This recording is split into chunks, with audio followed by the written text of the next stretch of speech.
Kenneth French, a child with a developmental disability, started getting overstimulated while waiting in the line at Costco.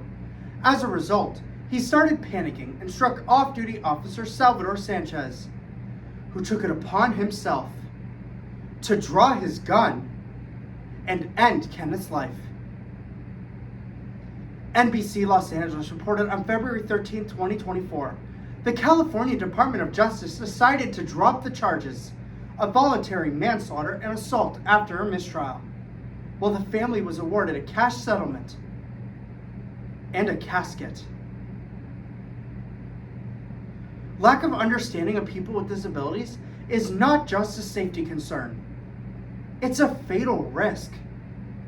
Disability Rights California reported on March 15, 2024, that of the 16 million people with intellectual and developmental disabilities, or IDD, 50% of people killed by police have a disability. Police Brutality Center reported on July 10, 2024, police are often inadequately trained to recognize behavior that is common for those with IDD. The inability to recognize a disability is the easiest way for a police officer to use excessive force, with no regard for safety. So today, we explore the problems, causes, and solutions to help ensure the safety of those with IDD.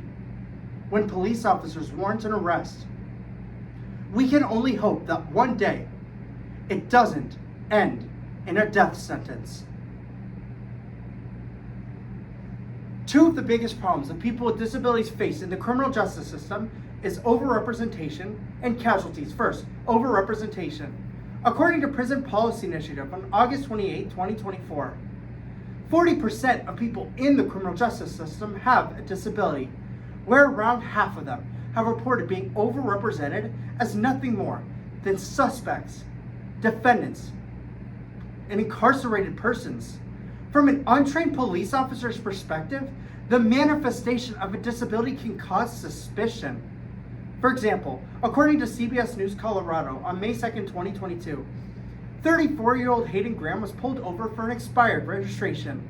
The police officers on the scene failed to recognize that Hayden had cerebral palsy. So when he got a little bit nervous, they double cuffed him, tased him, threw him to the ground, and arrested him. The police officer saw one thing that day: a behavioral problem, but it could have easily led to his death, leading us to our second problem: casualties of those with IDD. Disability Rights California continues that in this year alone, around 1 in 15 police encounters has led to the fatalities of our population. One particularly notable incident was reported by The Guardian on March 21, 2024. 15-year-old Ryan Gaynor was having a meltdown in his family home when police officers responded to a 911 call from one of his family members. Ryan was nonverbal and could only communicate through sign language. When the police officers failed to warn his attention, they viewed him as a threat, and he became a statistic. Hadia Kennedy, a former LAPD officer, told reporters, "The police officers on the scene should have easily calmed this situation, but instead, they destroyed this family forever." So let's examine why mental police officers struggle to work within the IDD community through two causes: inadequate training and the effectiveness of the Americans with Disabilities Act. First, inadequate training. Police officer Luis Maza reported on August 21, 2023. Police receive little to no training when it comes to working within the IDD community. The only required training that police departments utilize is crisis intervention training, or CIT. The National Alliance for Mental Illness reports that CIT creates connections between law enforcement, hospital emergency services, mental health providers, people with mental illnesses, and their families. This leaves out those with disabilities as the most vulnerable to overrepresentation and becoming the next victim, which is a strict violation of the Americans with Disabilities Act, claiming our second cause. The Americans with Disabilities Act was signed and passed on July 26, 1990, in hopes that it would ensure equality among those with disabilities and their able-bodied counterparts. Title II of the ADA states, people with disabilities are not to be excluded, segregated, or treated differently than any other person when it comes to a police encounter. However, our previously mentioned stories indicate police officers are failing to provide this treatment. According to In These Times on July 26, 2024, the ADA fails to address the dire needs for systemic changes in the way we are treated by cops, courts, jails, and prisons, putting the rest of our population in jeopardy. It's clear. Police officers lack the necessary skills to work within the IDD community. So let's look at some solutions. A legislative solution and a personal solution to these issues. The ARC, the oldest and largest IDD community-based nonprofit in the United States, collaborated with the U.S. Department of Justice to create Just Policing, Disability Inclusion Training on May 20, 2024, which is led by ARC staff, police trainers, and self-advocates who provide comprehensive knowledge and increasing awareness of biases, effective communication skills, and recognizing IDD behavior. The U.S. Department of Justice also states that this training not only prioritizes the IDD community, but all other marginalized groups. In this year, the ARC was able to train over 2,000 police officers nationwide, which is why we need to federally mandate this training for all police officers by turning to SB 882.